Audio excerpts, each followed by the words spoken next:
இங்க வந்துட்டு ஒரு மண்புழு பார்த்தேன். சரியா, சரி புள்ளை காமிச்சு கொடுக்கலாமேன்னு சொல்லிட்டு. அது பேர் என்னம்மா? செல்லம். எர்த்துவாம் செல்லம். அப்படியா, நியூ பாக்குறீங்களா? சாப்பிட்டுருவோம் உடனே.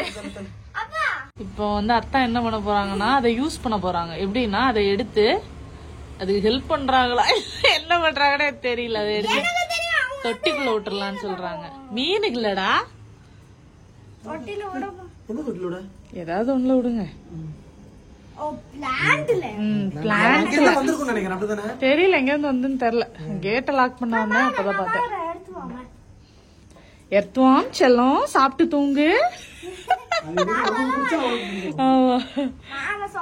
சொல்ல மாட்டியா? சும்மா சொன்னியா? Good morning. இன்னைக்கு வந்து பாத்தீங்கன்னா காலையில நான்வெஜ் தான் செய்ய போறேன். ஏன்னா நேற்றுக்கு வந்துட்டு ஆப்பத்துக்கு மாவரைச்சு வச்சேன். ஆப்பத்தோட நான்வெஜ் சாப்பிட எனக்கு ரொம்ப பிடிக்கும். அதனாலதான் வந்துட்டு நான்வெஜ் செய்யலாம்னு பிளான் பண்ணியிருக்கேன். மாவு பாத்தீங்கன்னா நான் அரைச்சு வச்சது அப்படியே தான் இருக்கும். கிணத்துல போட்ட கல்லு மாதிரியே தான் இருக்கும். இன்னைக்கு ஏதோ மேல கொஞ்சம் நுரைக்க மட்டும் செஞ்சிருக்கு. அப்படியே ஆப்ப ஊத்தி எடுத்துட வேண்டியதுதான். இது மட்டும் இல்ல, இட்லி மாவு எது வச்சாலும் புளிக்கிறதே இல்லை. வெளியில வச்சா எனக்கு புளிக்கவே புளிக்காது.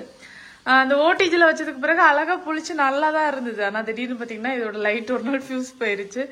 அத்தா அதுக்கு பிறகு ரெடி பண்ணி கொடுத்துட்டாங்க. இருந்தாலும் எனக்கு கொஞ்சம் பயம். அதனால நான் வெளில தான் வைக்கிறது. அது எந்த வருஷம் புளிக்குமோ புளிக்கணும்னு நானும் அப்படியே விட்டுறது. சில புளிக்காமலே செஞ்சு சாப்பிடவும் செஞ்சிடுறது. அப்புறம் ஃப்ரிட்ஜில் வச்சதுக்கு பிறகு ஒரு 2 நாள் கழிச்சு அதுவாக புளிச்சிக்கிறது. இப்படிதான் எனக்கு இப்போதைக்கு மாவு வந்து போயிட்டு இருக்கு. ஏதாச்சும் டிப்ஸ் வந்துட்டு இந்த கிளைமேட்டுக்கு மாவு புளிக்கிறதுக்கு ஏதாச்சும் டிப்ஸ் இருந்தா சொல்லுங்க. நான் வந்துட்டு அதை ஃபாலோ பண்றேன். நிறைய மெத்தட் ட்ரை பண்ணிட்டேன். எனக்கு எதுவுமே ஒர்க் அவுட் ஆகல.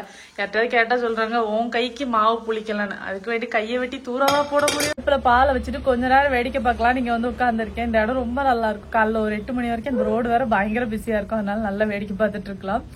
இப்போ ஒரு குளிர் ரொம்ப ஜாஸ்தியா இருக்கு. காலைல எந்திக்கும் போதெல்லாம் ஒரே நடுக்கும். அதனாலதான் இந்த உள்ளன் ட்ரெஸ் எடுத்து போட்டு வேலை செஞ்சுட்டு இருக்கேன். அப்புறம் ஒரு முக்கியமான விஷயம், என்னோட ஃப்ரெண்டு காயத்ரி அப்படின்னு சொல்லிட்டு அவங்களும் ஒரு யூடியூபர் தான். காயத்ரி லைஃப் ஸ்டைல் அப்படின்னு சொல்லிட்டு ஒரு சேனல் வச்சிருக்காங்க. கனெக்ட் வித் காயு அப்படிங்கிறது தான் அவங்களோட பழைய சேனல் நேமா இருந்தது. ஸோ பார்த்துருந்தீங்க அப்படின்னா கமெண்ட்ல சொல்லுங்க. சரியா, அவங்களோட விளாக்ஸ் எல்லாமே ரொம்ப நல்லா இருக்கும். ரீசெண்டா கொஞ்சம் கேப் ஆயிடுச்சு. அவங்க வந்து வீடியோஸ் போடாம விட்டுருந்தாங்க. இப்போ ஒரு 15 நாளைக்கு முன்னாடி பிரான்ஸ்க்கு வந்துட்டு ஷிஃப்ட் ஆயிருக்காங்க. ஸோ பாரிஸோட விளாக்ஸ் எல்லாம் பிடிக்கும் அப்படின்னா மறக்காம வந்துட்டு அவங்களோட சேனல் செக் பண்ணி பாருங்க. சரியா, ரொம்ப நல்லா இருக்கும் அவங்களோட விளாக்ஸ் எல்லாமே. அவங்களோட லிங்க் வந்துட்டு நான் டிஸ்கிரிப்ஷன்ல கொடுக்குறேன். கமெண்ட்லேயே வந்துட்டு பின் பண்ணி வைக்கிறேன். உங்களுக்கு வந்துட்டு இந்த மாதிரியான அதர் கண்ட்ரிஸ் விளாக்ஸ் எல்லாம் பிடிக்கும் அப்படின்னா மறக்காம செக் பண்ணி பாருங்க. சரியா, ஸோ அப்படியே வாங்க கிச்சனுக்கு போக வேண்டியதான். இன்னைக்கு நான்வெஜ் வேற சமைக்கணும்னு பிளான் பண்ணியிருக்கேன். அதனால கடகடன் செஞ்சுட்டு அப்புறம் தனிஷை வந்து கலப்பணும். மணி இப்போதான் ஒரு 6:15 போல ஆகுது. ஒரு ஆள் இங்க உறக்கம், இன்னொரு ஆள் இங்க உறக்கம். நீங்க வந்துட்டு ஆப்பத்துக்கு சிக்கன் சால்னா வந்து செய்ய போறேன். அதோட ரெசிபி வந்துட்டு உங்களுக்கு காட்டிடுறேன். இது வந்து ஸ்டெஃபி அக்காவோட ரெசிபி இருக்கும். நான் செஞ்ச சால்னாலே எனக்கு ரொம்ப பிடிச்சது அப்படின்னா இந்த சால்னாவை தான் சொல்லுவேன். ஃபர்ஸ்ட் ஒரு பேன் ஒன்று வச்சுட்டு கொஞ்சமா எண்ணெய் ஊத்திப்போம் மசாலா வறுக்கிறதுக்காக. ஓகேவா, இப்போ இதுல ஒரு 2 துண்டு பட்டை, ஒரு 3 ஏலக்காய், ஒரு 2 கிராம்பு, 1 டீஸ்பூன் ஜீரகம், 1 டீஸ்பூன் மிளகு, 2 டீஸ்பூன் சோம்பு, 1 டீஸ்பூன் கசகசா லைட்டா வந்துட்டு வதக்கிட்டு இதுல ஒரு கை அளவுக்கு போல தேங்காய் வந்துட்டு போட்டுக்கிறேன். இந்த தேங்காய் கொஞ்சம் கலர் சேஞ்ச் ஆகுற அளவுக்கு வறுத்துப்போம். இந்த அளவுக்கு வறுபட்டதும் இதை வந்துட்டு நல்லா மிக்சியில பவுடர் பண்ணி எடுத்துக்கணும். ஒரு குக்கர் ஒன்று எடுத்துட்டு அதுல கொஞ்சமா எண்ணெய் ஊத்திப்போம். ஒரு இலை, ஒரு சின்ன துண்டு பட்டை, ஒரு 2 ஏலக்காய், 1 டீஸ்பூன் அளவுக்கு சோம்பு, பெரிய வெங்காயம் 2 எண்ணத்தை கட் பண்ணி வச்சிருக்கேன். அதை இதுல சேர்த்துப்போம். ஒரு 2 பச்சை மிளகாய் அதையும் போட்டாச்சு. இதுக்கு கூட ஒரு 2 டீஸ்பூன் அளவுக்கு இஞ்சி பூண்டு பேஸ்ட்.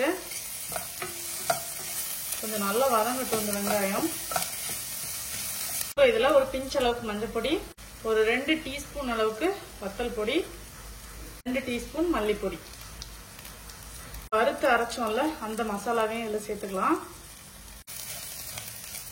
இப்போ இது எல்லாத்தையும் சேர்த்து ஒரு வாட்டி வதக்கிட்டோம். இப்போ இதுல ஒரு 2 தக்காளி கட் பண்ணி வச்சிருக்கேன். அதையும் உள்ள சேர்த்து நல்லா மிக்ஸ் பண்ணிக்கலாம். இதுல கொஞ்சமா உப்பு போட்டுப்போம். அப்ப சீக்கிரமா வதங்கிரும். இப்ப இதுல ஒரு 1/2 கிலோ போல சிக்கன் வச்சிருக்கேன். அதை உள்ள சேர்த்துக்கலாம்.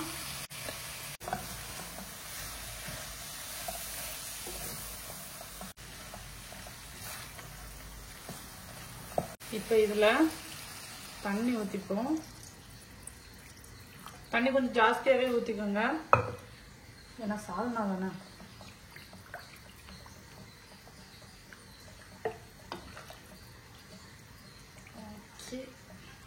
இன்னும் ஜாஸ்தியா வேணா இன்னும் ஜாஸ்தியா கூட ஊத்திக்கலாம். இந்த டைம்ல உப்பெல்லாம் எவ்வளவு போடணுமோ எல்லாம் கணக்கு பார்த்து அட்ஜஸ்ட் பண்ணிக்கோங்க. இதுல கொஞ்சம் கருவேப்பிலை போட்டு இதை அப்படியே க்ளோஸ் பண்ணி ஒரு 4 விசில் விட்டு எடுத்தீங்கன்னா உங்களுக்கு சால்னா சூப்பரா ரெடி ஆயிரும். வெயிட் பண்ணலாம்.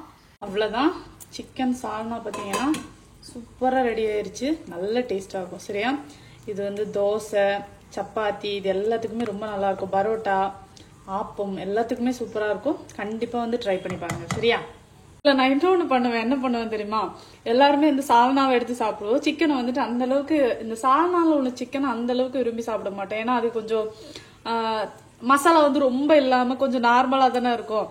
இந்த சால்னாலாம் முடிஞ்சதுக்கு பிறகு இந்த சிக்கனை தனியா எடுத்து சுக்கா மாதிரி பண்ணிடுவேன்.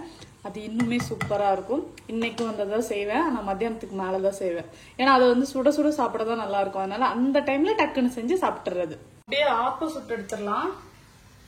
எப்படி வரும்னு எனக்கு தெரியல, ஏன்னா மாவு ரொம்ப புளிக்க ஒன்றும் செய்யல. எவ்வளவு சூப்பரா வரும் தெரியுமா ஆப்பம் எனக்கு. ஆனா இங்க வந்ததுக்கு பிறகு பாத்தீங்கன்னா ஆப்பம் அந்த அளவுக்கு வரதே கிடையாது. வரும், அந்த டேஸ்ட் வந்துட்டு எனக்கு பிடிச்ச அந்த டேஸ்ட் வந்துட்டு வராது. மாவு பாத்தீங்கன்னா ஒழுங்கா புளிக்கல, பாத்தீங்களா, லைட்டா எல்லோயிஷ் கலர்ல அப்படிதான் வருது. சரி, வேற வழி இல்ல, சாப்பிட வேண்டியதுதான். நான் முன்னாடி வந்துட்டு ஆப்பத்தோட ரெசிபி உங்களுக்கு போட்டிருந்திருப்பேன். நிறைய பேர் என்னோட ஆப்பம் வந்து ட்ரை பண்ணிட்டு சூப்பரா இருக்கு அப்படிலாம் சொல்லியிருக்கீங்க. இப்ப பாத்தீங்கன்னா எனக்கு ஆப்பம் வந்து அதான் மாவு வந்துட்டு புளிக்கிறது இல்ல. மித்த மாதிரி நல்லா சாப்பிட்டா சூப்பரா தான் வரும். மாவு புளிக்காததுனால கொஞ்சம் அப்படியே எல்லோயிஷ் கலர்ல அந்த மாதிரி இங்க வருது. அதனால இப்ப ஆப்பம் செய்யறதுக்கு இன்ட்ரெஸ்டே இல்லை தெரியுமா. எனக்கு ஆப்ப சிக்கன் கிரேவினா உயிர். தனேஷுக்கு வந்துட்டு தோசை மாதிரியே சுட்டு கொடுத்துடலான்னு பிளான் பண்ணிட்டேன். இல்லைன்னா இப்ப இங்க பெரிய கலவரமே உண்டாகும். அதனால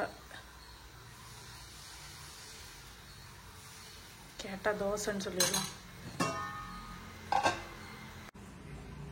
அம்மாள் ஏற்கனவே பிரச்சனை, இதுல சாப்பாடு வேற இன்னைக்கு கொஞ்சம் பிரச்சனை பாத்தீங்களா. அதனால ஊட்டிடலாம் அப்படின்ட்டு. சாப்பிடுவல்ல மோனே, செம்ம டேஸ்ட் தெரியுமா ஆப்பம் இன்னைக்கு. இது பேரு இடியாப்பம் இல்ல, ஆப்பம். நேத்தைக்கு சாப்பிட்டல, அதான் வந்துட்டு இடியாப்பம். டேஸ்ட் எப்படி இருக்கு? பாவம் டெய்லி ஃபுல்லா அதையே காமிச்சு காமிச்சு அவனுக்கு பழகிருச்சு போல. அம்மா கேட்டா இப்படிதான் சொல்லணும் அப்படின்னு. அப்படிதான் மக்களே. தனேஷ் பாய்.